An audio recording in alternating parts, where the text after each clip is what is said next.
పెదకాకాని శ్రీ సాయి గోపికమ్మ కోలాట సమాజం.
తాను నీలో లీనమైనది ఆదిశక్తి ఆకృతి అద్రిజాత పార్వతి తానువైన ప్రాణధవుని చెంతకు చేరుకున్నది.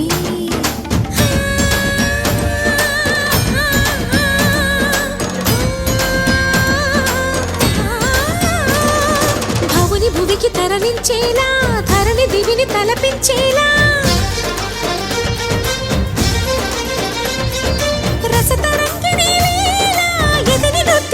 చేయగలిగే వేళ భరత వేదముగ నిరత నాట్యముగ కదిలిన పదమిది ఈశా శివని వేదనగా వని వేదనగా పలికెను పదము పరేశా.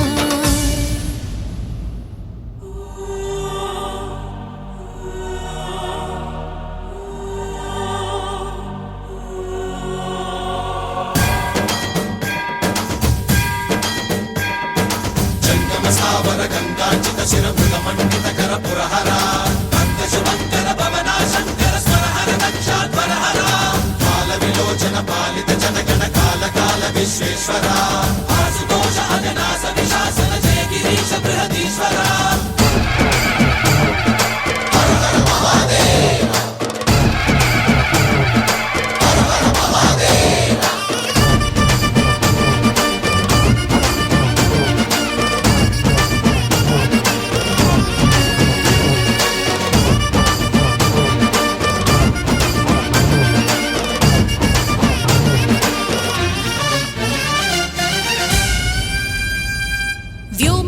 నిను హిమగిరి వరసుత ప్రేమ పాశమున పిలువంగా యోగి వేషని మనసున కలకద రాగలేశమైనా హే మహేశని భయద పదాహతి దైత్య శోషణము జరుపంగా భోగి భూష భువనాళిని నిలుపవ అభయ ముద్రలోనా